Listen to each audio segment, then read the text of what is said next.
No capítulo anterior, Leandro e Otávio ficaram muito abalados com a morte de Caroline e queriam entender o que tinha acontecido. No primeiro momento, eles estavam certos de que o que tinha despertado a fúria da bruxa era o fato de eles terem entrado na casa e terem descoberto o corpo dela no porão. Ou seja, ela iria atrás deles de qualquer forma. Porém, começaram a notar uma certa negligência da polícia ao dar a conclusão dos fatos. Não houve sequer uma investigação a fundo sobre o que poderia ter levado à morte da bruxa ou o suspeito de ter atacado Caroline. Leandro disse para o pai o que ele tinha visto e quem tinha atacado Caroline, mas Carlos não acreditou. Disse que ele foi o responsável por inventar a lenda da bruxa, pois a prefeitura não conseguiu manter a casa após o tombamento. Essa tinha sido uma ótima desculpa para continuar atraindo turistas e criar uma lenda na cidade. Ele criou essa lenda baseada na cigana que morava naquela casa e que em um dia ela simplesmente desapareceu. Carlos só não imaginava que ela estaria enterrada no próprio porão. Leandro não insistiu em conversar com o pai, pois ainda assim, mesmo depois de tudo, ele continuava preocupado com sua campanha para governador. Mais tarde, naquela mesma noite, a bruxa assombrou Leandro no seu quarto e também assombrou Otávio. Rapidamente, Leandro foi para a casa de Otávio, pois juntos estariam mais protegidos, já que seriam os próximos a serem mortos. Na casa de Otávio, ele disse que Carlos e o pai de Otávio eram muito próximos. Carlos o visitava quase todo o mês e eles ficavam conversando por horas.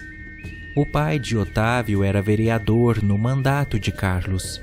Não só isso, eles também descobriram que o pai de Caroline era vereador e os três estiveram na inauguração do tombamento da casa. Otávio tinha em DVD a filmagem da inauguração. Os dois então foram para a sala e colocaram o DVD. Na frente da casa havia uma fachada vermelha de inauguração que seria cortada. O pai de Caroline então cortou um pouco a faixa.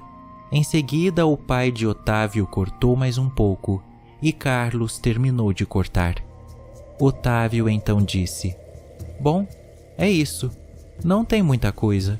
Só nossos pais inaugurando a casa tombada." Leandro, com os olhos estalados e gaguejando, disse: "Não, Otávio. Eu acho que descobri a ordem das vítimas da bruxa. O primeiro a cortar um pouco da faixa foi o pai da Caroline. Depois, seu pai. E depois o meu. Tudo indica que a próxima vítima vai ser você."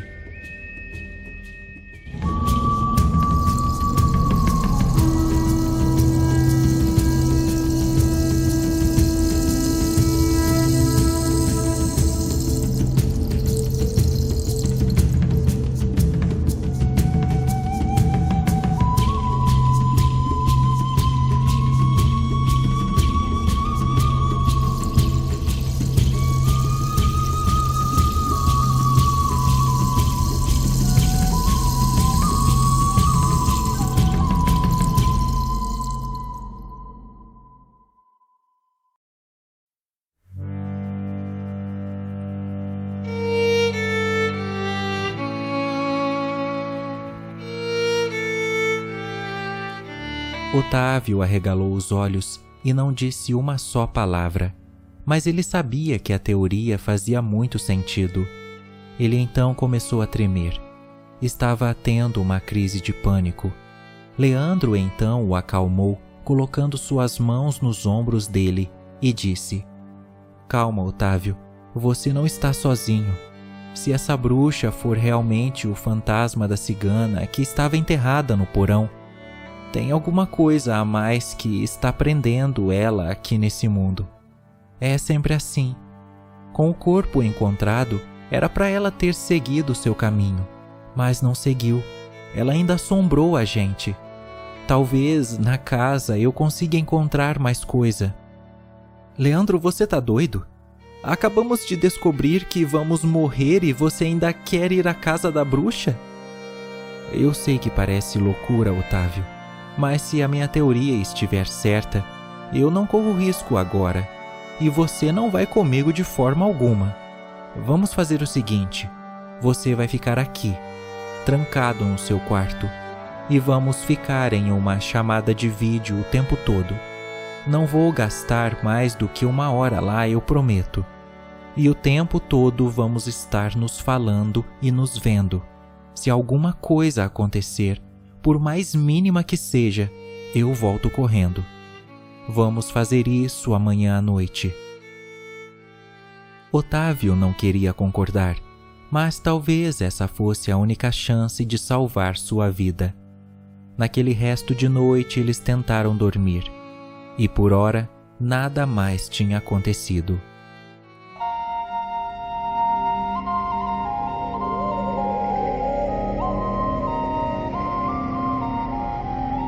Na noite seguinte, Leandro, que já estava em sua casa, ligou para Otávio e perguntou se estava tudo bem. Otávio, muito tenso, respondeu que sim, na medida do possível. Ele havia pegado uma faca de carne como arma de defesa. Aproveitando da situação, contou para Leandro que o pai de Caroline havia se matado de manhã. Não aguentou nem ir ao velório da filha. Leandro parou por alguns segundos e disse: Otávio, então as coisas estão fazendo mais sentido agora. A bruxa pode estar querendo se vingar dos pais atacando os filhos. Por isso ela não matou os 3. Quer fazer na mesma ordem que eles cortaram a faixa de inauguração da casa. Será que os 3 a mataram? Não posso acreditar. Meu pai não chegaria a tanto, não é possível. Agora que eu preciso mesmo voltar naquela casa. Já estou indo para lá. Fique comigo, vamos conversando. Assim que Leandro chegou na casa, ele entrou pelo mesmo buraco que os 3 fizeram na noite passada.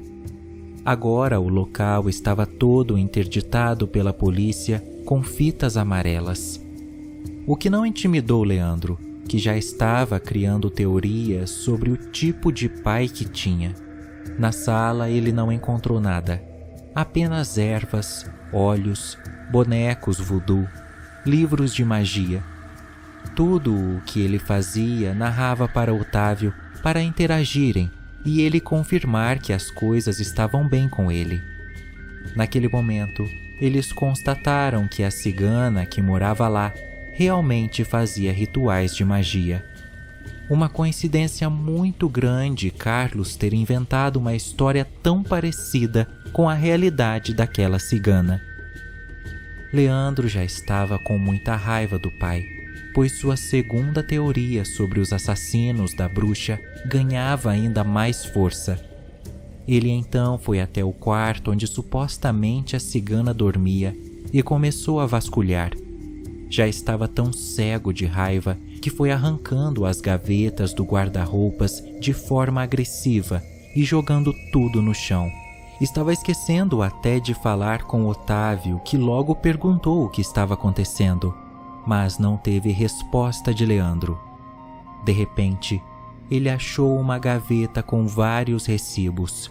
Quando ele leu, constatou que eram comprovantes de pagamentos escritos à mão pela própria cigana, todos no nome de Carlos Pacheco Garcia, o pai de Leandro.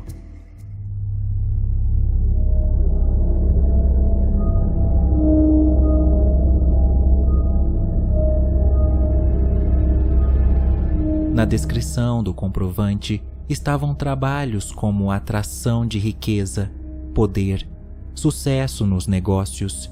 Os valores eram absurdos. Havia comprovante de R$10.000, 20.000, havia até um comprovante de R$50.000. Todos eles com data entre o início da primeira campanha de Carlos como prefeito até o início de seu primeiro mandato. e todos os supostos trabalhos eram para riquezas do mundo. O rosto de Leandro ficou quente de tanta raiva e desgosto. Não estava triste, já que nem considerava Carlos como seu pai, mas sim um ódio mortal de ter descoberto que o pai, além de corrupto, optou por forças sobrenaturais para estar onde estava. Sem pensar duas vezes, ele ligou para o pai, que o atendeu meio sonolento. Ele já estava dormindo. "O que foi, filho? Por que está me ligando? Não está no seu quarto dormindo?" "Seu corrupto, mentiroso filho da puta! Como pôde ter ido atrás de magia das trevas para conseguir se eleger? Você matou a cigana? Matou ela? O que o pai do Otávio e o pai da Caroline e seus vereadores tinham a ver com isso? Me fala!" Que isso? De onde você tirou isso? Como ficou sabendo dessas coisas? Você saiu de casa escondido?" "Está tudo aqui na casa dela, cada comprovante. Notas escritas à mão. Seu ladrão desgraçado pagou em espécie para ela? As notas nem eram notas de sistema." Nessa hora, Otávio percebeu que a chamada tinha ficado em espera. Mas era Leandro que, na raiva, acabou ligando para o pai e esqueceu que o combinado era que eles conversassem o tempo todo. Otávio começou a entrar em desespero, pois tinha visto um vulto no canto da parede. Era a bruxa novamente. Ele tentou ligar pelo WhatsApp, mas Leandro não atendia. Tentou ligar pelo serviço de celular, mas dava ocupado. Carlos desligou o celular, pois diante das declarações, ele decidiu ir atrás do filho. Quando Leandro lembrou de Otávio, rapidamente ele voltou para a videochamada. Mas o que ele viu foi um cadáver sentado em uma cadeira gamer, com a pele esfolada e dependurada no meio do rosto, como quando descascamos uma laranja e a casca fica para cair. Assim estava a pele de Otávio. Sua camiseta branca agora havia ficado completamente vermelha por causa do sangue que escorria. Naquele momento, por detrás da cadeira, um vulto enorme e magro passou e depois desapareceu. A bruxa havia feito sua segunda vítima.